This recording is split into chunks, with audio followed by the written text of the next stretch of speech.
Sup? Dope.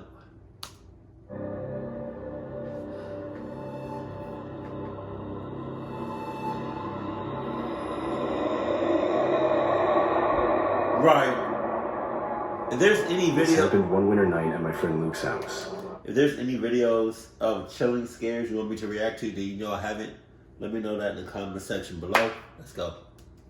We planned to have a sleepover since both of Luke's parents were out of town for their anniversary. It was probably about midnight when the two of us got bored and figured we'd go downstairs to the house's unfinished basement where Luke's family computer was. The computer was really old and huge in comparison to what we have today, so naturally it was also extremely slow. But we could still visit many popular websites at the time, so long as we had enough patience for them to fully load. One we would visit quite often was called Omegle. As far as I know, this site is still really popular today. It's basically an online video chat room type site where you get paired up with random strangers. You talk to someone until you get bored. That sounds clucked as hell if you really think about it. I'm not even gonna hold you. That sounds crazy. And then you skip to the next person. That's all there really is to it. We did this for a few minutes and met a few different people, but nothing really of note. Now, this was around the time when Omegle first added the feature where you could input your interests and get paired up with people who put in the same interests as you. We both thought it would be funny to put in the name of our town. We did this and then clicked the start a chat button. It took a minute to find someone to connect us with, but eventually the loading circle went away and the chat showed the usual "you're now chatting with a random stranger" message. The other person's video screen was just black, which kind of caught us both off guard. The two of us both squinted our eyes and got closer to the screen. We even turned up the brightness all the way in the computer's settings, thinking it was an issue on our side. But it was still just complete blackness. Luke took over the keyboard and started typing in the chat. "Hey dude, I think you forgot to turn on your webcam." Almost instantly a reply came back. It was a link, a really long one consisting almost entirely of just random nonsense characters. If it weren't for the blue color and underline, I honestly probably would have thought it was just text. Luke moved the mouse over it and looked at me, before looking back at the screen and clicking it. What? A new tab opened. It was completely black, just like the guy's video feed. We started randomly clicking around the site to see if there was anything to it. Nothing happened. We clicked back to the Omegle tab and were about to ask what the site even was. But before we could, we noticed another chat message had been sent. "I can see you guys." Luke typed back some smart-ass response like, "Yeah, because our camera actually works, unlike yours." I guess that did it, because a few seconds later and the loading screen once again showed up, followed by another random stranger, meaning whoever that was had disconnected the chat. We continued talking to a few other people for a while longer. Eventually, this scratching sound came from the speakers. It wasn't coming from Omegle. We started flipping through the few tabs we had opened in the hopes of finding which one was producing the sound. That's when we came to the tab we had opened earlier. It was no longer black. A video was playing, and that looked like a road of some sort. We could even see a couple of cars passing by, but there was no one else around. We continued watching as the camera began walking down the street, passing by trees and dimly lit gas stations and closed shops. Finally, the camera turned into a small suburb. My heart dropped when I recognized the location. It was about a quarter mile from where we were. Oh shit. The camera turned from street to street, hiding behind trees and streetlights. Our eyes were glued to the screen as we both prayed it would make a wrong turn. If the shits look familiar, and it looks like kind of similar to where you live, you dead ass gonna be looking at the shits at the screen instead of locking everything in your house and checking checklist. Hey, nobody check the checklist. Hey, nobody check the checklist. Hey, mama didn't check the checklist. Hey, daddy didn't check the checklist. Hey, you didn't check the checklist. Hey, nobody check the checklist. Hey, nobody check the checklist. Hey, nobody check the checklist. Hey, ha. Bunch of club asses. Finally, it rested on one house at the end of a cul-de-sac. It was Luke's house. Luke and I locked eyes with each other. We both sprinted to the top of the stairs and locked the door leading to the basement. You just not doing We it? then turned off all the lights down there. When we returned to the computer screen, the camera was now in the backyard. It was like it was searching for something. It then stopped on a flower pot. A hand reached out in front of the camera and pulled out a hidden spare key to the house. Panicked, I held my finger on the power button to the computer and the screen went black. We now sat in complete darkness. We hid under the desk and just listened. The familiar creaking from the back door. That's gotta be heart dropping. To be in that situation and to hear a door open, that has got to be heart dropping. I would have grabbed the sharpest thing I could and I would have just waited until the time was right, and I would have started just going to town on me. I would have, I'm stabbing somebody. I'm just, on me, I'm just doing this. I go down from upstairs. Heavy footsteps followed. This had to have gone on for at least 10 minutes. Damn. During which there was nothing we could do. The home phone was back upstairs. Eventually, the footsteps came right up to the downstairs door. We could hear the handle slowly turn until it was stopped by the lock. The footsteps walked away and faded into complete silence. We waited there for an hour when finally we built up the courage to unlock the basement door and make a run for the phone. And that's exactly what we did. We made it back to the basement and relocked the door immediately. We dialed 911 and explained our situation to the operator as best as we could. To sum up the rest of the night, police showed up and searched the entire house. You know what I would have done? All right, so it's a basement. So the chances of the basement having stairs, 9 times out of 10, all right? But it's dark, right? So I slick would have left it unlocked, and I would have been like at the top of the stairs, kind of laying down. I don't know how it's set up, but kind of like laying down, and I would have had a knife or something sharp, and I would have either stabbed his foot or his ankles or his legs. So that way he's like, ah, and then falls, or be like, ah, you know, and then I probably would have grabbed his legs or whatever, threw him down, you know, because it's steps, it's stairs.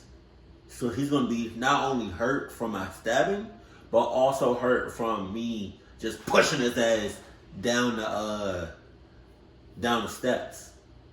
So either way, he's in excruciating pain.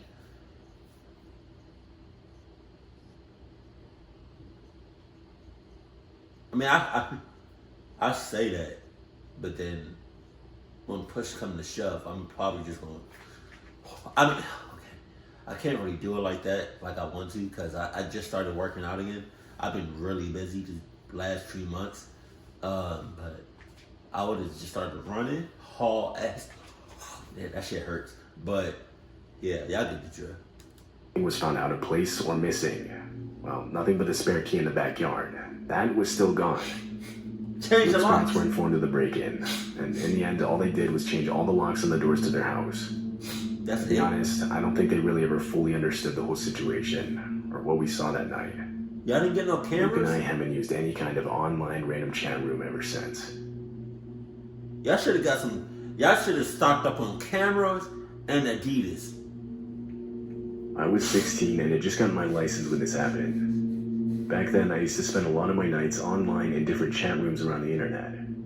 This was back when old school chat rooms were all the rage. One room I visited frequently was a chat room specifically for users in my local area. This is where I first met a girl named Julie. Sus. We spent a few nights chatting and getting to know each other. I soon sent her a picture of what I looked like, and she did the same. I won't lie, I was really into her. Nope. Hell no. Hey. The other day, baby girl was she was home. And then I came home. So she was home by herself, well, with the cats. And she was trying to scare me, right? So whenever we come in, we announce ourselves, right? For obvious reasons. We announce ourselves. So I said like baby or Tuda. That's her nickname, Tuda. I said that like 2 or 3 times. I ain't hear nothing. So I'm walking down the hallway, and it's quiet. And I'm like, oh. I got to like, maybe, oh, shit. I got maybe like about 3 or 4 feet from the master bedroom. And at this point, like, it's been like maybe a minute since I've been in there. But I'm approaching the master bedroom, and I still don't hear nothing. And she's supposed to be home. Instead of me going in the master bedroom, I just say nope. I turn right back around. My ass. But then she just came out of nowhere and scares the shit out of me. Ooh, on me. Why did I say that? I said that for a reason. Why did I just randomly say that? Okay. It's definitely my type. Oh, wait, Julie. Oh, that's what I was gonna say. He said he sent a picture of himself to her, and then she sent a picture. See, like, you're real. Oh, well, I feel like you're real. But then Julie, you can't just say send me a picture, because she's gonna send you any random picture. Say, send me a picture of you watching Gator. Haha. If she don't do that, she sucks. This went on for maybe 2 weeks, until one night in particular. We were texting back and forth like usual, when she asked me to come over. She lived about an hour away, but like I said, I had just gotten my license, and I actually liked her. So I jumped at the chance to meet her in person. The plan was that I would pick her up at her house, and from there we'd go to IHOP, because it was already late, and that was pretty much the only place around there that stayed open 24 hours. IHOP be clutch. I got ready and started making the drive to the address she gave me. I was both excited and nervous at the same time. The whole drive took a bit longer than expected, but sure enough, Wait, whoa. Wait a minute. You cluck.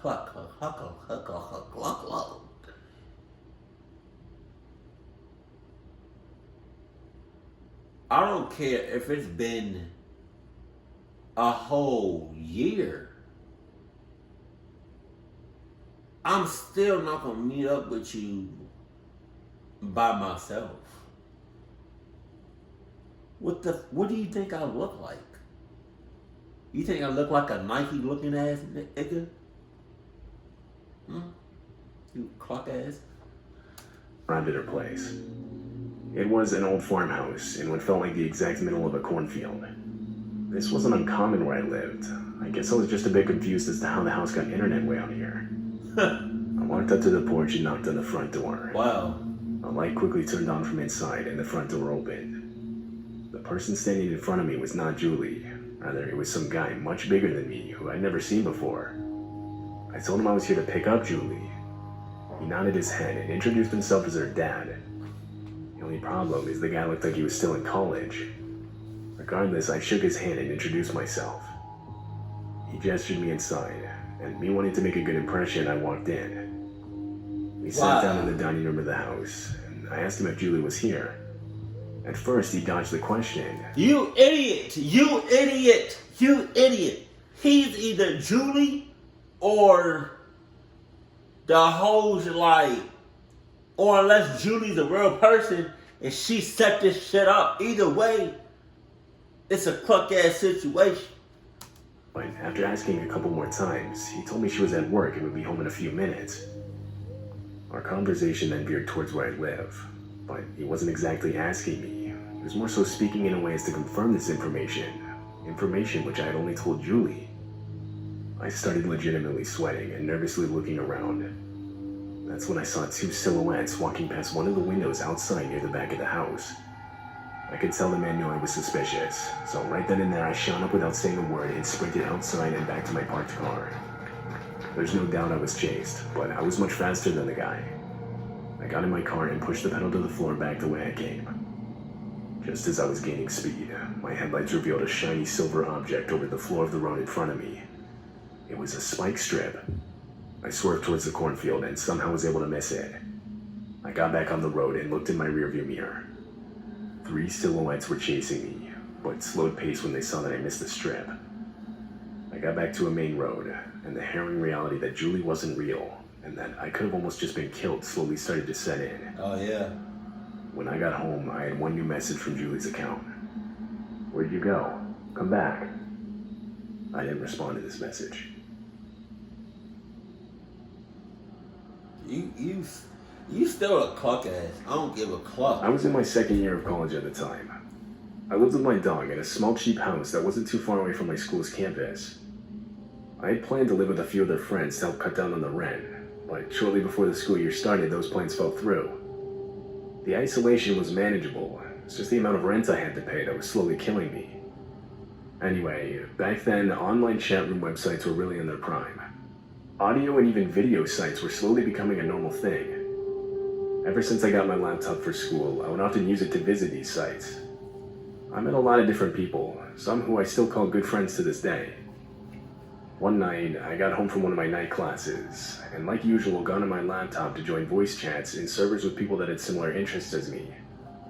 This went on for a while, until after a couple hours when I met a guy called Chris. We talked for around 45 minutes, just general college stuff, nothing too specific. It turns out he went to one of my school's rival schools, which gave us a lot to talk about. At one point, I casually mentioned how my computer was acting up. Chris told me he was studying IT and offered to help me fix the issue.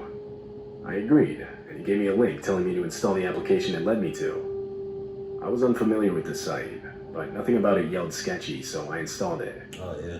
Chris walked me through a few extra steps. It was a weird experience. The application allowed him to literally control my mouse and do whatever he needed to on my computer. Sus! I sat back and watched as he got to work trying to fix the issue. After a while, I had to step out to let my dog back inside the house for the night. I was gone for only a few minutes.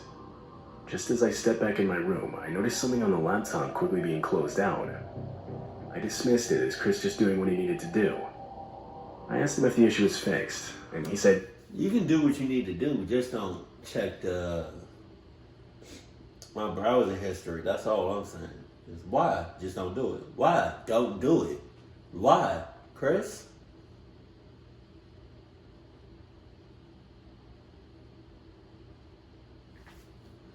"Yeah, that it was." I thanked him and told him I was going to go to bed, because it was now starting to get really late. I thought he was actually pretty cool, so before I left, we scheduled another time to talk. After that, I closed out of everything, put my laptop to sleep, and went to bed. I slept for a few hours. Wait. Did you Cause I do this. I put my laptop to sleep, but I don't close it. Sometimes I close it, sometimes I don't. But is it like sleep and it's closed? Or is it sleep and the laptop is still open? Because if it's sleep and the laptop is still open, shit. When I opened my eyes, it was still dark outside. I checked the time. 3:30 a.m. Wow. My whole room was lit up by my laptop screen, which I believe is what woke me up. I sat up, trying to understand how it could have turned on by itself. I got out of bed and sat down in front of the screen. It was just sitting there on the desktop, showing my background. I tried to move the mouse to put it back to sleep, but it wasn't responding. Close it. The mouse was frozen. Frustrated, I began continually clicking the mouse, trying to unfreeze it. Nothing was working. An image then popped up and covered the whole screen. It was dark. My eyes had to take a second to adjust to it. Soon, I realized that it was a picture of my empty room, like as if the laptop's camera had taken it. I pressed the escape key. I even tried Control-Alt-Delete, but none of it was doing anything. Then another image appeared. This time it was a picture of me. It looked like it had just been taken. My heartbeat was picking up speed and was getting louder in my ears. I finally looked up at the laptop's camera.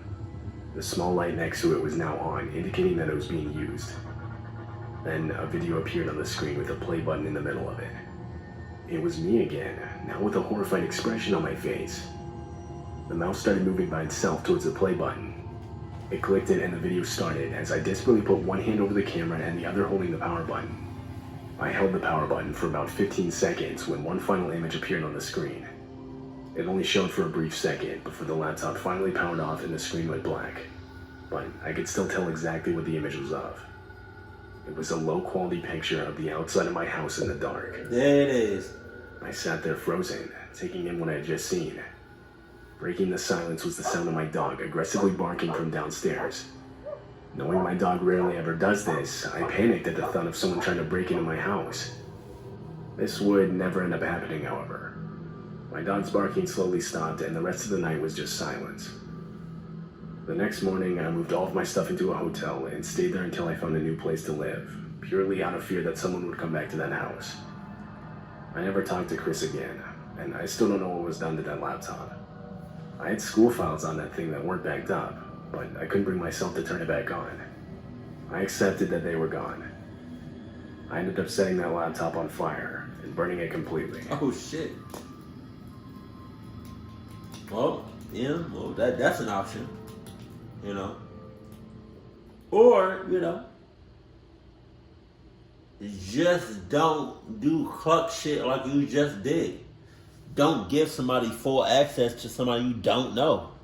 Or if you do know, even if you do know, you know, you just gotta watch out for people. That, and just close your laptop. God damn. Now, if you have like a desktop computer, you know, that's something different. Unplug that mother clucker. But yeah, you just gotta watch out for, like, there's this movie I want to react to it. I think it's called Unfriended or something like that, or Unfriend. Where it's like a bunch of like these people.